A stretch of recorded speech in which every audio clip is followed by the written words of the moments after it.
A Voz dos Açores, com Graça Castanho.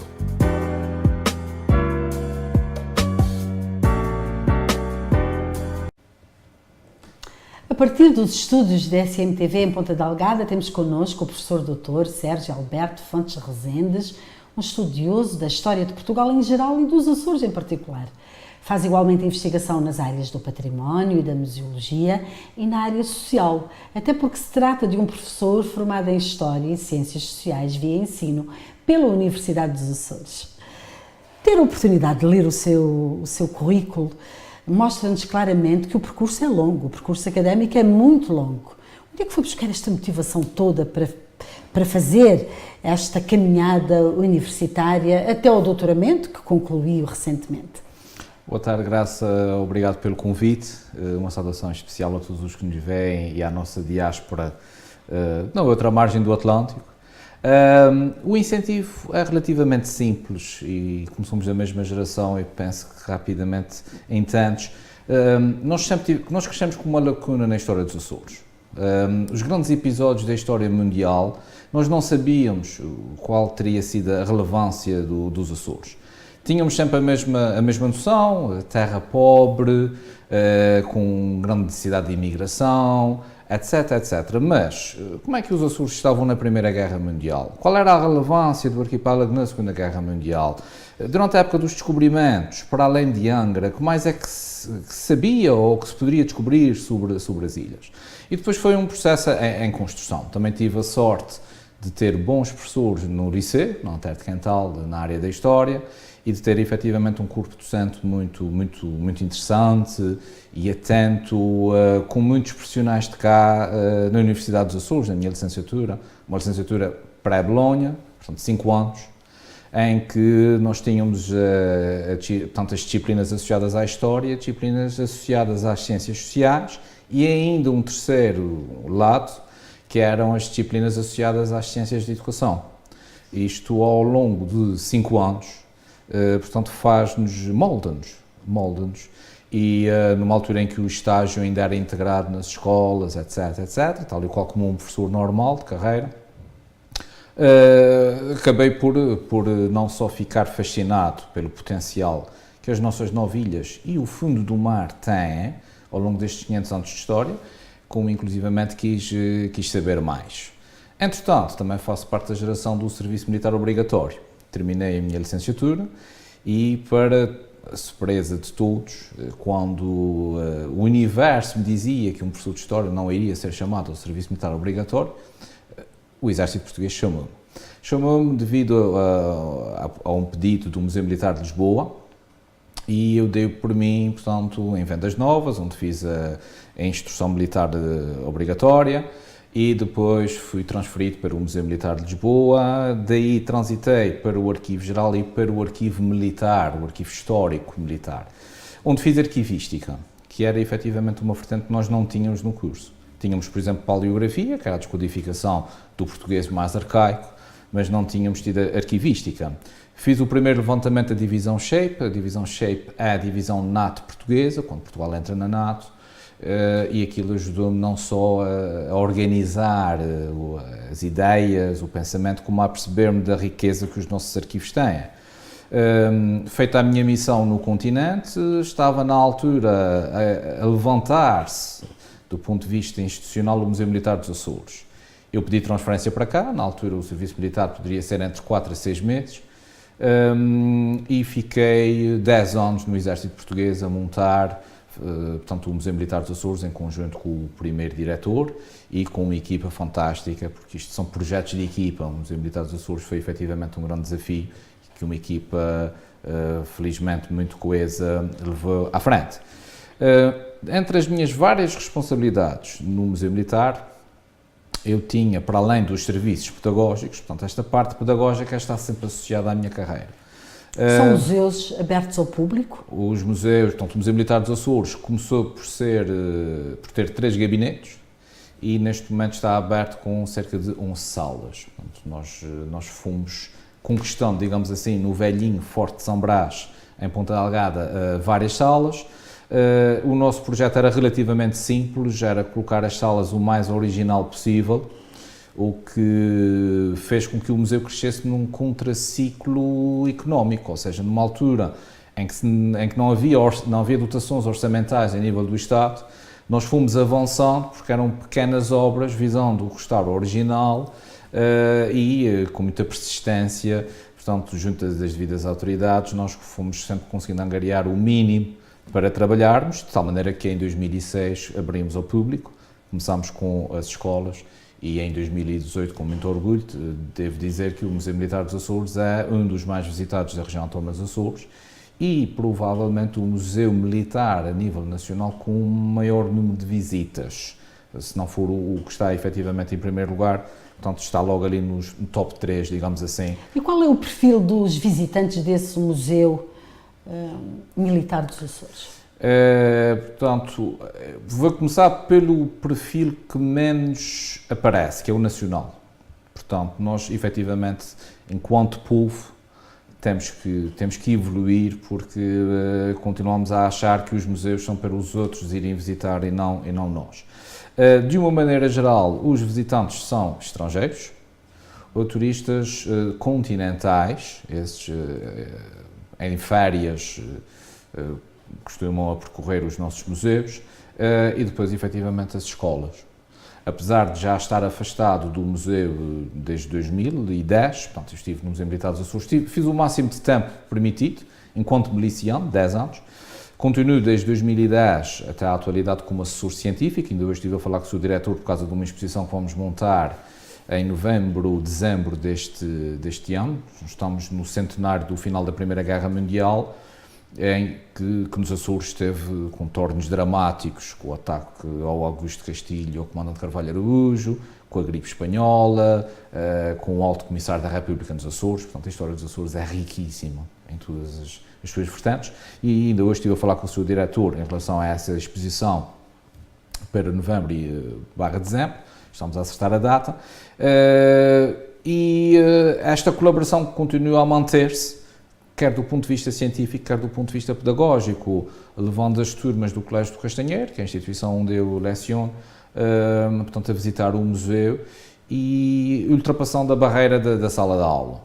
Na sala de aula nós trabalhamos 500 anos de história dos Açores, mas trabalhamos uma variante que não é muito conhecida, que é efetivamente a defesa e o desenvolvimento militar e político dos Açores, porque felizmente vivemos em tempos de paz, mas é preciso não esquecer que sem defesa não há alimentação. O historiador Sérgio Rezendes tem condições de dizer que a história mundial não é passível de ser contada sem uma referência explícita em determinados momentos históricos aos Açores? Perfeitamente bem. Eu vou lembrar a todos os que nos estão a ouvir que nós coexistimos na chamada civilização ocidental. A civilização ocidental, de uma maneira muito genérica, são as antigas metrópoles, hoje amigas das antigas colónias, digamos assim. E se nós formos ver, todo esse universo está genericamente à volta do Atlântico, nomeadamente do Atlântico Norte. E quem é que está no centro do Atlântico Norte? São os Açores. Portanto, nós estamos no centro destas ligações da civilização ocidental, desde os primórdios, desde as descobertas. Preciso não esquecer que Cristóvão Colombo passou para além dos Açores à descoberta da América. Os Açores representavam o fim do mundo conhecido na altura e parou em Santa Maria no regresso.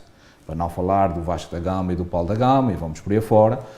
Cheguei aqui até ao século XX, é preciso não esquecer que a primeira companhia de aeronáutica militar dos Marines dos Estados Unidos foi criada e montada em Ponta Delgada.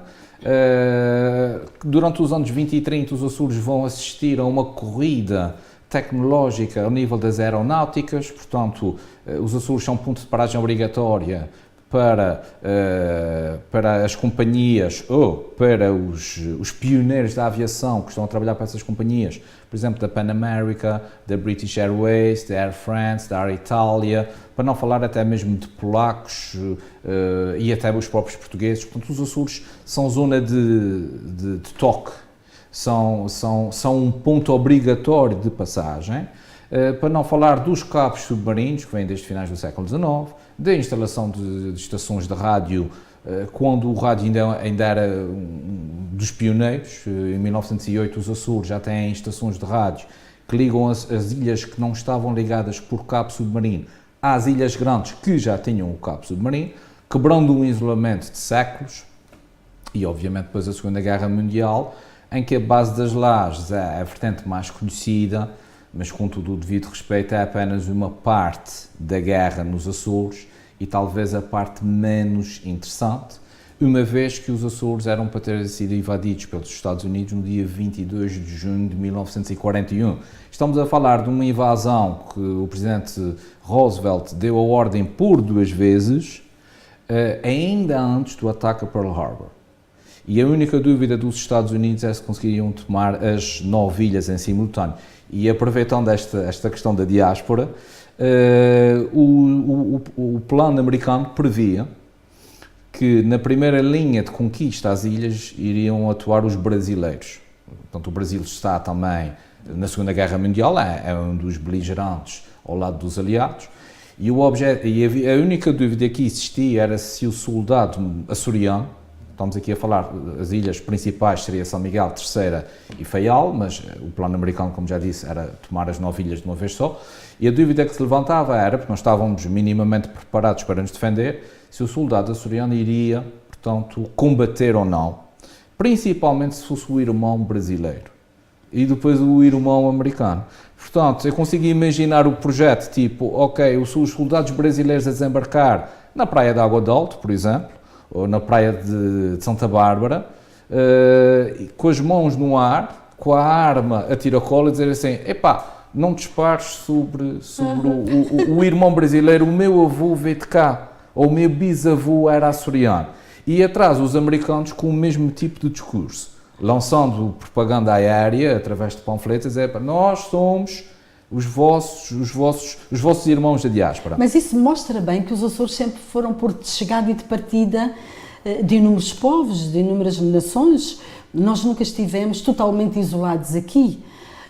E esse é um exemplo paradigmático desta nossa forte ligação ao mundo. Podemos, inclusivamente, pensar que os Açores continuam sendo um espaço altamente multicultural, desde essa altura. Sem dúvida. Nós não somos descendentes só de portugueses. Nós não somos só descendentes de portugueses, aliás, existem ilhas que são famosas pelo povoamento com os flamengos, por exemplo, e nós temos, efetivamente, muitas influências de outros povos, nomeadamente os ingleses e dos americanos, facilmente visto, por exemplo, na caça à baleia, são os americanos que nos ensinam, ou, portanto, na influência de grandes famílias, como a família Dabney, etc., nos Açores. E até algum papel relevante, estou-me a lembrar na Guerra de Independência dos Estados Unidos, em que a família Dabney na horta, portanto, compra os produtos aos ingleses e vende aos americanos, e vice-versa. Portanto, todos estão em guerra e nós aproveitamos a posição estratégica dos Açores para desenvolver o nosso próprio comércio, vendendo os produtos que eles antes vendiam diretamente a um lado ou ao outro, e que a partir da beligerância não o fizeram. Mas esse ponto de chegada e de partida é muito importante. Por exemplo, assim, só por alto, rapidamente, os grandes pioneiros da aviação estiveram cá, incluindo as mulheres. E até digo mais, nós insistimos, com muita razão, portanto, na ideia de um arquipélago pobre, esquecido pelo Estado, muito povoado, portanto, isso está tudo correto. Agora, nós não nos podemos esquecer que nós temos 3 cidades cosmopolitas. Nós temos uma que, inclusivamente, é património mundial para a Unesco, que é a Angra do Heroísmo. Portanto, estas 3 cidades, Ponta Delgada, Horta e Angra do Heroísmo, eram cidades que estavam ligadas ao mundo. E havia uma elite cultural que saía daqui Exatamente. Para beber, para se instruir, e que muito mudou este mundo arquipelágico. E que ajudava até os mais pobres. Lembro-me de famílias aqui em Ponta Delgada que são conhecidas por, antigamente, não é? Vamos falar assim, portanto, os muros estarem construídos e o dono, portanto, o morgado, meter o muro ao chão para que aqueles trabalhadores voltassem a levantar o muro para que tivessem rendimento. Portanto, existem histórias, efetivamente, destas famílias de uma certa proteção. Aliás, isso é muito palpável nas nossas músicas, atualmente chamadas de filarmónicas. Estas filarmónicas, que são as primeiras escolas de freguesia, eram normalmente apadrinhadas por esses morgados, que iam comprar os instrumentos à França, mas eu conheço melhor o caso de Nova Iorque, para que as músicas pudessem tocar e a juventude estivesse ocupada e aprendesse umas primeiras letras. Existe um caso de uma família que eu investiguei e ainda não tive foi tempo de publicar o trabalho, que é a família Raposo Amaral. Estudei porque é na Casa do Monte, nos Ginetes, onde pela primeira vez, em 1897, esta é a da bandeira do governo, portanto, da região autónoma dos Açores, da autonomia açoriana, que ao contrário daquilo que se pensa, tem mais de 100 anos. Há quem diga que a autonomia açoriana só existe depois do 25 de Abril. Não, a autonomia açoriana é de 1895 e a bandeira, a primeira bandeira, é de 1897. Bom, mas num projeto muito ténue, muito projeto, fraco à altura. Diferente do modelo atual. Portanto, na altura nós tínhamos as juntas gerais, que hoje representam o Governo Regional dos Açores, portanto, unido. Na altura eram 3 juntas, portanto, muito fiscalizadas pelos governadores civis, mas a área de responsabilidade, portanto, é exatamente a mesma, digamos assim, de uma forma mais primitiva, mas é a mesma do atual Governo Regional dos Açores, ou da região autónoma dos Açores nos moldes atuais. Agora era muito mais dependente, estava muito mais estrangulada e controlada pelos governadores civis. E depois vamos ter, com o Estado Novo, uma segunda autonomia, em que se vão manter os moldes do antecedente, mas António de Oliveira Salazar vai retirar a parte financeira, obrigando, portanto, os Açores a terem que pedir a autorização ao continente quando quisessem efetivamente gerir ou obter maiores receitas. E depois viram. Mas isso hipotecou o projeto da autonomia como tinha sido sonhado inicialmente. Correto, mas também já estamos numa nova geração. E essa outra geração, a segunda geração dos autonomistas, viveu uma altura da história de Portugal que foi muito... Teve coisas muito boas e teve coisas muito más, que foi a Primeira República. Portanto, de uma maneira geral, os autonomistas não se vão opor diretamente ao projeto da ditadura militar e do Estado Novo, porque a desorganização era de tal maneira ou de tal ordem brutal. Esta desorganização já vem de finais do século XIX. Portanto, vamos imaginar 50 anos de caos político e económico. As pessoas só querem ordem e disciplina. E é essa a mensagem do Estado Novo: ordem e disciplina. Trabalha, que nós vamos te dar ou vais ter aquilo que merece. Portanto, é preciso perceber que a formação do Estado Novo não é exatamente a conclusão. Portanto, para a altura do 25 de Abril, nós já temos uma nova geração, uma geração que exige liberdade e não consegue estar estrangulada. Mas a geração inicial é uma geração que vem já numa miséria e num caos político-administrativo já há dezenas de anos.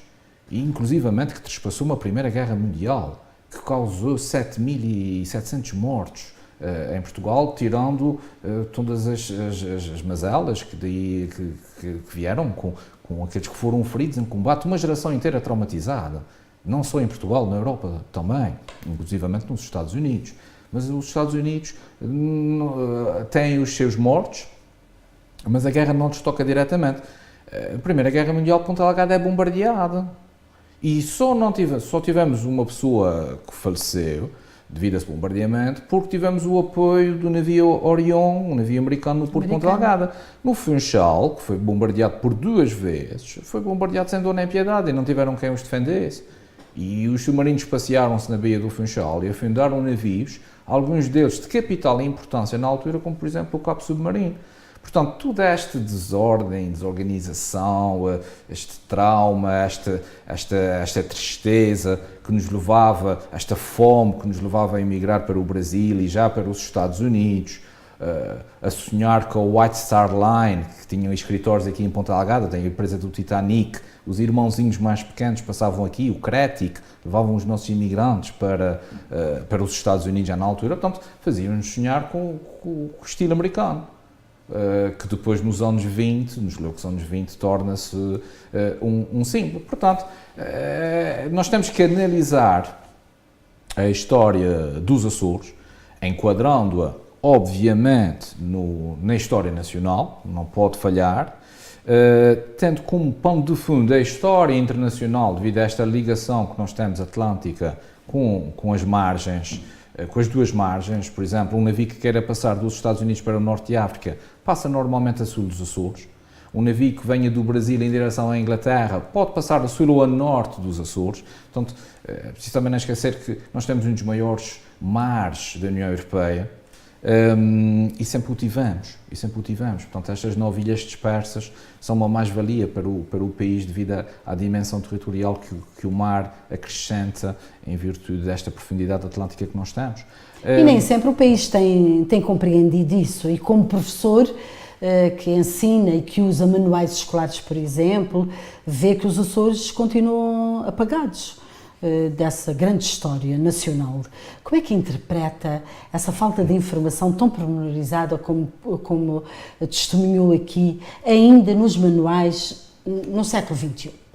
Eu posso ter até 2 leituras diferentes, mas eu vou falar enquanto professor e açoriano. Eu penso que os açorianos têm que fazer mais do que aquilo que têm feito. Nós continuamos a deixar que, por exemplo, nesse ponto, os continentais ainda tenham praticamente o domínio ou o monopólio. E vou dar um exemplo muito concreto. Eu faço parte da comissão inicial que lançou as linhas da disciplina, ou daquela que deveria ter existido, a disciplina de História, Geografia e Cultura dos Açores. Nós apresentamos, portanto, ao Governo Regional dos Açores, um projeto não só que contemplava estas áreas todas, como já sabíamos que os alunos estão supercarregados do ponto de vista de currículos e de horários escolares. Portanto, nós apresentámos a sugestão de que se tratasse de uma disciplina, portanto, formativa e uma disciplina em que os alunos se inscrevessem, para não ser obrigatória, para não ser mais um peso no horário do aluno, mas que os alunos se inscrevessem, por exemplo, à semelhança de religião e moral. A nível do Governo Regional dos Açores, entendeu-se que a disciplina per si não deveria existir e que, portanto, essas mensagens deveriam ser inseridas numa outra disciplina que serve para muita coisa, que é a disciplina de cidadania. Bom, quando nós somos os primeiros a pensar assim sobre a história dos Açores, eu não posso condenar os continentais, que a maior parte deles fazem os livros e não vieram cá. Os Açores não fazem parte desta história nacional? Os Açores fazem. Não há uma obrigação moral do todo nacional de levar a história insular a todos os alunos e alunas do todo nacional? Correto, mas nós temos que lutar por esse lugar na nossa história da mesma maneira como nós lutamos pela autonomia. Porque, do ponto de vista de lá, nós somos apenas mais uma parcela do território que, para visitar, implica, portanto, uma logística diferente e especial. Portanto, o ter o direito nós temos, mas nós também já trabalhamos com os continentais há 500 anos. Nós já sabemos, devido ao processo da própria autonomia, que se nós não formos os primeiros a lutar e a reivindicar e a fazer por aquilo que é nosso, que eles no continente não vão ter essa leitura. Vão tratar os Açores exatamente da mesma maneira como tratam o Minho ou o Algarve. Devíamos fazer esse lobby junto da União Europeia, que tem uma atenção específica perante a ultraperificidade, e essa dimensão devia estar contemplada. Portanto, e supostamente até está. Portanto, até já temos um gabinete dos Açores a representar-nos lá. Agora, o que estamos aqui a trabalhar é mesmo a nível do próprio Governo Regional dos Açores.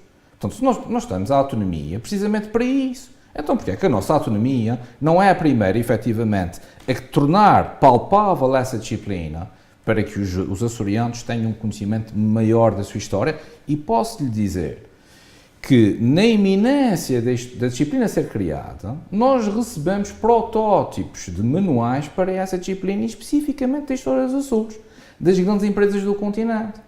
E não foi preciso lhes pedir nada. Eles próprios, sabendo que se estava a abrir um novo nicho de mercado, eles próprios se propuseram a fazer os manuais. E nós recebemos esses manuais. Agora, como a disciplina não foi à avante, portanto, isso caiu.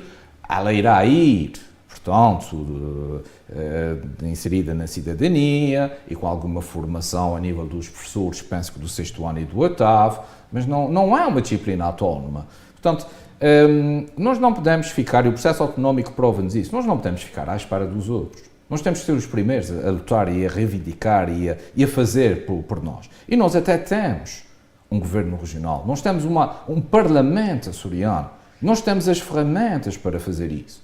Então que se faça. Até para produzir os manuais. Exatamente. Nós não precisamos que venham de fora produzir os manuais sobre a história dos Açores. Temos historiadores com essa capacidade nos Açores. Exatamente. Uma das coisas que eu encontro na história é a falta de quadros superiores. Efetivamente, ilhas muito pobres. Por exemplo, na Segunda Guerra Mundial, nas ilhas mais pequenas, se é que se pode chamar assim, era normal enviarem fotografias a engenheiros nas capitais de distrito, Ponta Delgada, Angra e Horta, para que eles fizessem os projetos das estradas, por exemplo, à distância, através de uma fotografia. Isto era um resultado palpável da falta de quadros superiores, porque ninguém queria vir para os Açores. Mas isso já não são os Açores atuais. E bem haja à nossa Universidade dos Açores, e não só, não é? Mas a Universidade dos Açores tem feito um trabalho brilhante neste sentido. De afirmação da nossa própria história. Exatamente. A nível internacional, porque os docentes da Universidade dos Açores e as docentes, nomeadamente e os alunos, o trabalho de pesquisa de todos os alunos ao longo destes 43 anos. Portanto, a Universidade dos Açores tem um manancial, tem um arquivo fantástico. Só que depois, o que é que acontece? Falta a transmissão, o clique desses quadros superiores formados pela Universidade. Claro que o corpo docente é muito importante, mas eu falo na qualidade de uma pessoa que fez, portanto, licenciatura, mestrado e doutoramento pela Universidade dos Açores. Depois, a transmissão para o mundo do trabalho é que, por vezes, nos deixa perplexos, porque muitas vezes nós vamos buscar quadros fora que não têm qualquer tipo de sensibilidade, não conhecem, quando nós temos nas 9 ilhas, neste momento, fantásticos quadros. Obviamente não vou falar em todas as áreas, mas posso falar mesmo que é a minha. E a minha já é um bocadinho vasta, porque é a parte da história, é a parte da museologia, é a parte do património. E nós continuamos a assistir a uma dilapidação, por exemplo, do património, por falta de sensibilidade e mesmo incúria, até muitas vezes por posições do topo. Porquê? Porque são pessoas que têm conhecimentos, muito bem, não meto isso em causa, mas falta-lhes a sensibilidade específica.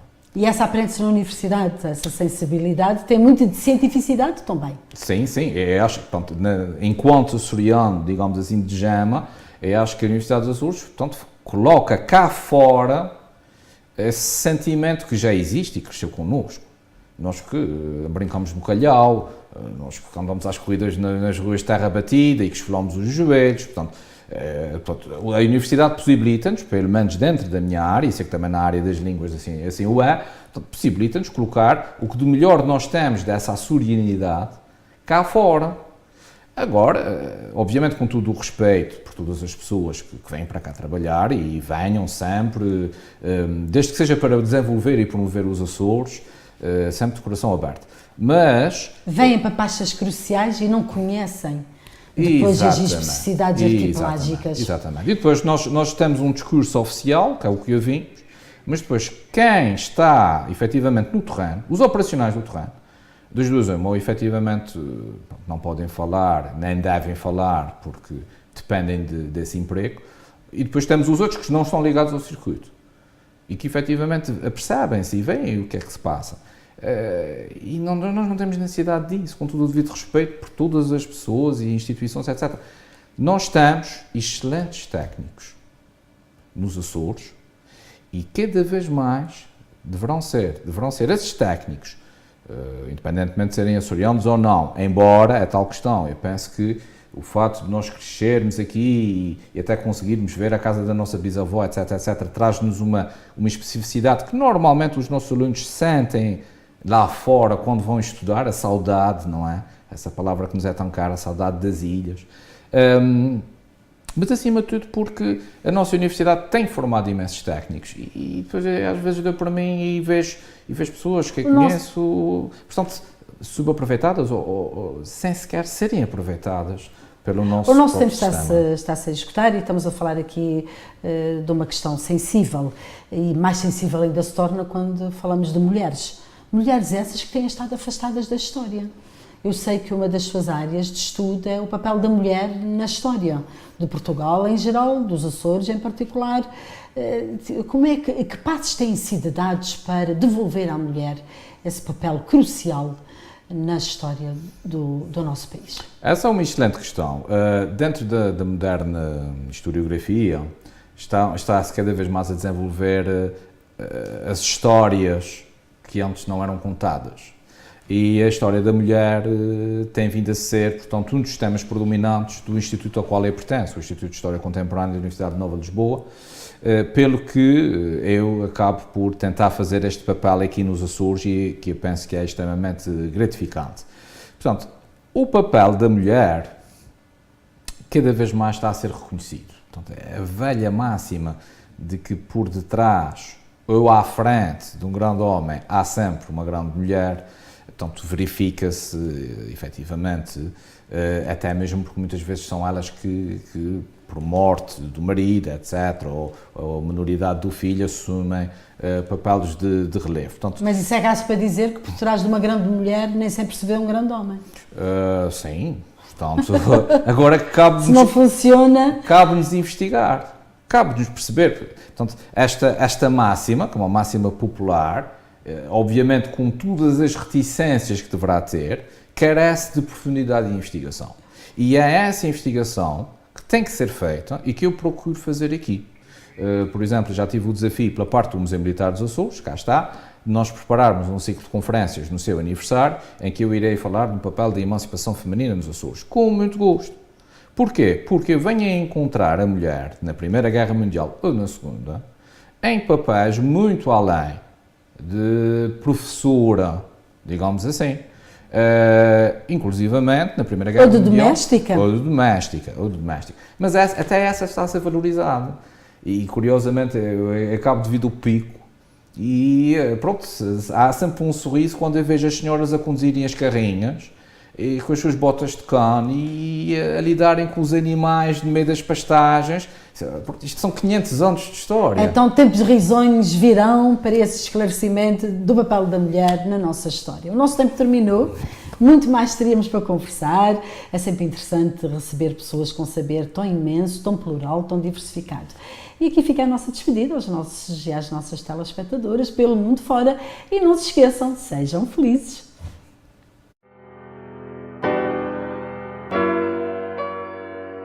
A Voz dos Açores, com Graça Castanho.